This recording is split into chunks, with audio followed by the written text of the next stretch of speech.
Hello and welcome to Round Robin. I'm your host, Robin McCormick for the City of Hampton. And today, national events have really put the focus on, are our schools safe and what are we as a community doing to protect our students? And we wanted to bring in the experts in that topic from Hampton to tell you what's like in our schools these days. My guests are James Bailey and Sergeant Brian Snyder. Welcome. Thank you. Appreciate it. And I just learned the interesting fact. See, this is what happens when we get to chat beforehand. You guys were police cadets together and entered the academy. That's correct. Both cadets at the time, and I worked there for probably 8 years with the police department, and then was able to get the position as a security supervisor.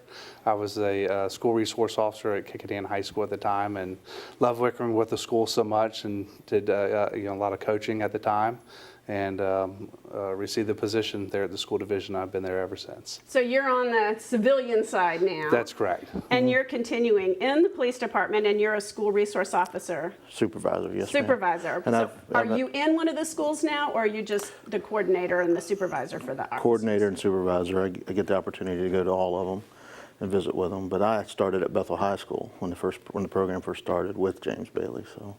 Interesting. And both of you, I'm going to guess, connect with kids. I mean, kids have to be a big part of the reason you're doing what you're doing. Definitely. Again, I've enjoyed coaching and interacting with the schools while I was there as a school resource officer, and I enjoyed it so much. And I'm a graduate of Hampton High School myself, so I've been through the school division here and have roots in Hampton. So just another way to give back to the community. Mm-hmm.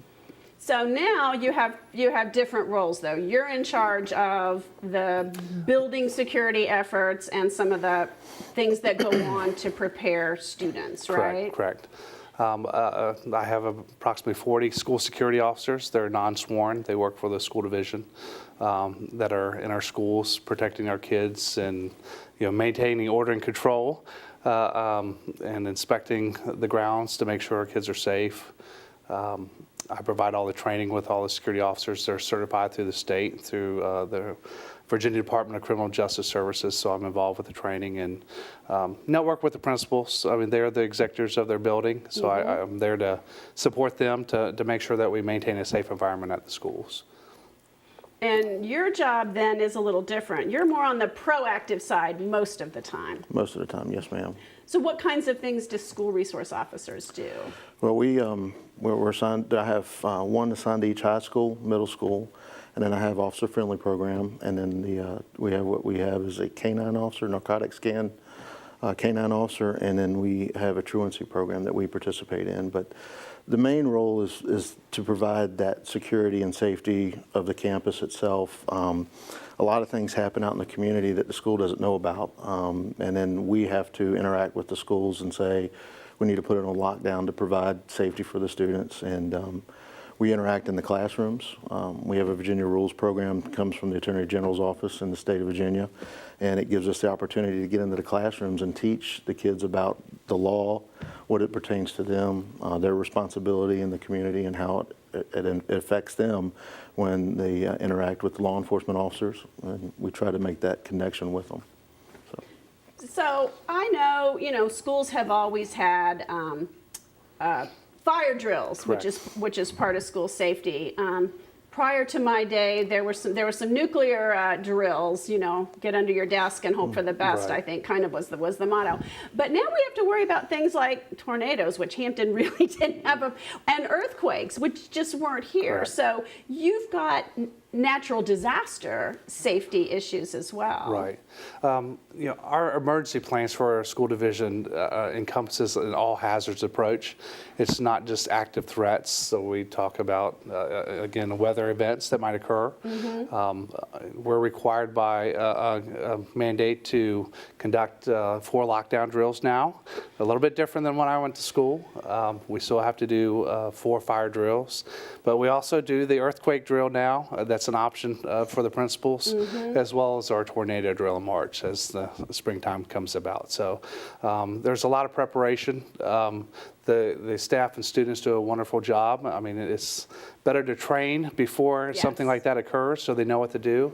And I've been doing that for 15 years now, so we've been doing lockdown drills and things like that for quite a long time.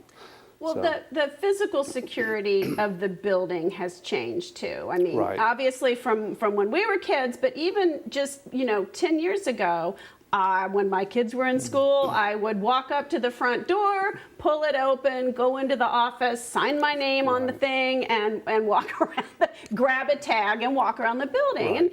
And, they know parents, especially parents who volunteer or involved. I mean, it was a very loose and casual relationship because it could be. And Right. now describe what it's like. It's a little bit different now. We still want to maintain that welcoming atmosphere for parents and students, but we have tightened up on security over the years. The first thing, obviously, we mandated that our staff members wear ID badges so they're easily identifiable by anybody that's coming into the building.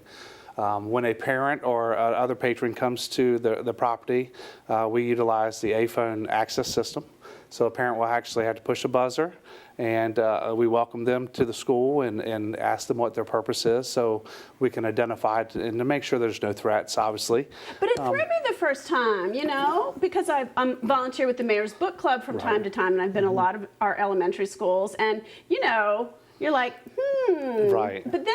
But then immediately I think, well, that's a good thing. Like, I'm Right. really sorry we need it, but it is a good thing. Right. And, I mean, it's really important. And you my- don't just, write your first name on a tag anymore. Like, they Right. take your picture, you have like a time. I mean, it's Right. very, very careful and all that. Yeah, it's even different to the point where, after they're buzzed in, they still either have to go to our security desk or into the main office to sign in. And we utilize the Raptor Visitor Management System now, which logs every patron that comes into the building, and they're provided an ID badge, again. Oh, and you show your ID. With their picture. You don't take for granted I'm who That's I say right. I am, And I mean, that adds another sense of security. If teachers see a person walking down the hall and they don't have their ID badge on, then they're to challenge that person to find out why they're in the building and what purpose they are there for. So, and I think that's a good thing. Yeah, we it want is to a make good sure thing. that we know who's in our building at all times and that we maintain a safe environment. We make sure that all of our doors are locked as best as we can. It's difficult at a high school. You could have up to 50 or 60 doors, so that can be challenging. But we've also made modifications to where parents can come into our buildings. We've moved the doors closer to the main office, the entranceways, so they can get in, so they are not walking down towards the gym and around two hallways to get to the main office. Right, So in some it's a little bit more schools, you used restrictive. to come in pretty far away, and you could wander for a while before you hit that main office. Right, and that's kind of changed over the years. So, and again, I think that's a good thing to maintain safety. And we're always looking at locking systems for our classroom doors and All the lighting. classrooms have phones or intercoms Correct. now, which they didn't all used to have, and that's Right. useful for a whole bunch of reasons. Right. And teachers have voicemail and can communicate with parents and in between classes even. Right. We use two-way radio systems a lot. That was different than when I was coming up. You don't see you see administrators not only doing their daily tasks but communicating throughout the building and using their two-way radio systems and the PA systems and all that, just to make sure that if something does go on, they have quick response and good communication with other staff. And that's important. If something does occur, the schools do a really good job of putting our safety plans into place if we have to lock down or go into some type of modified lockdown because there's an event out in the neighborhood too as well. So you have to look at all those factors. Right, and that's what happened, I think, a couple of times when my kids were in school, and you get an automated call, Right. and they tell you what's going on, and it usually is something that's happened in the surrounding neighborhood. It's just a precaution. But it's important that you guys are very proactive and that the police department communicates with the schools, because you have no ways of knowing what's going on in the neighborhood unless the police are telling you. So it's a good partnership. It's a great partnership. I think I have the benefit, since I've worked with the police department, to have that good rapport as well. I know how the police department works. They know how we work through the school division. They have the SROs, school resource officers, have a great relationship with our security staff and principals. So if there is an event that goes on, we have quick communication to lock down buildings again.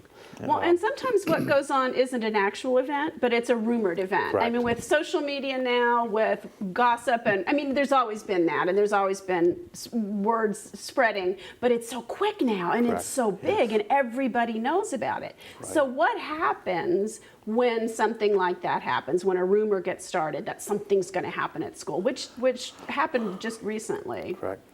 Well, on the school side, usually the police department will notify us, or if we get any You may tips. hear from parents first who've heard Right, about it, parents right. or tips. So we do have a Safe School hotline and a tip text line that's available 24 hours a day, 7 days a week. So any parent or any student can call in and leave us with anonymous information that we can follow up on, or the police department will get tips. But as soon as we find out, we're working hand in hand with the police department, day or night. A lot of people don't see that. Right, That we're up right. after hours to make sure that it's properly investigated and supported on our side through the schools, and we follow the direction of the police department, being if we need to work with them to sweep a building before school starts in the morning, or if we find out that it's a rumor, that we can put out a message to the parents so they're aware that the rumors have been handled and properly investigated. That's key, I think, to let the parents know.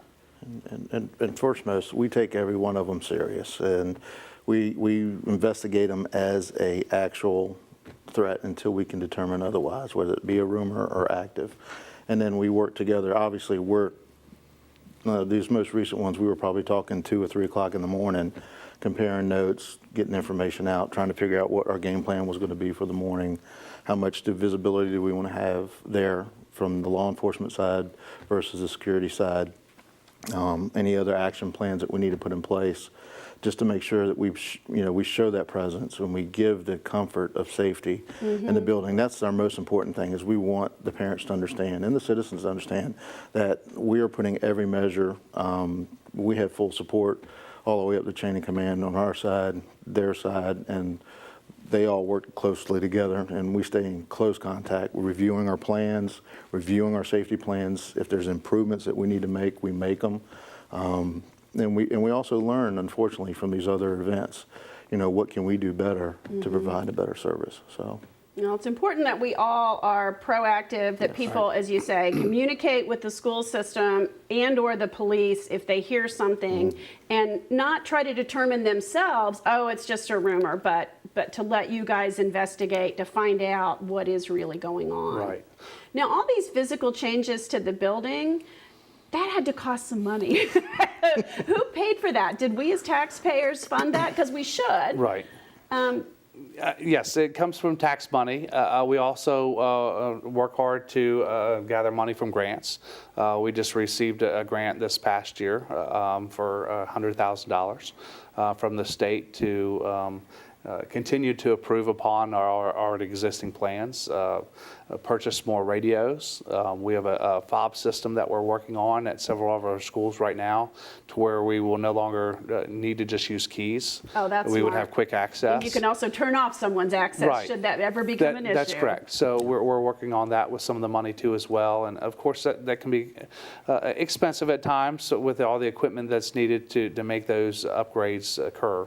But This is kind of money that got diverted from your capital budget for doing school repairs and enhancement, and probably your operating budget too, Right. because technology comes with an annual cost. And it does, and our maintenance department, I have to give kudos to them, because they do all of the behind the scenes work with the vendors to include camera systems and all of our security alarm systems and fire alarm systems, and there's a lot of behind the scenes work that takes place in order to install all that equipment and making sure that it's up and running every day and doing what it's supposed to do to work to make sure our schools are safe. Great. So that's important.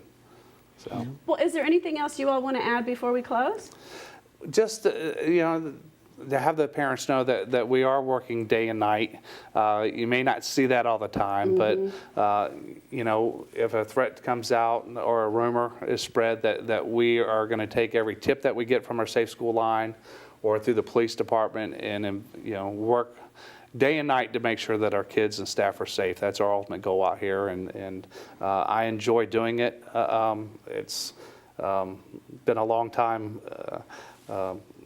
goal for me to make sure that our schools are safe. I have small children myself, and we just want to make sure that we do everything possible to make that happen. Well, thank you. Thank you both for what you do. Appreciate it. Thank you. Thank you. And thank you for watching. I hope you have a little better sense of security, knowing all, or some, because I'm sure we didn't tell you all, but some of the behind the scenes work that has been going on for quite some time now to keep our kids as safe as we possibly can.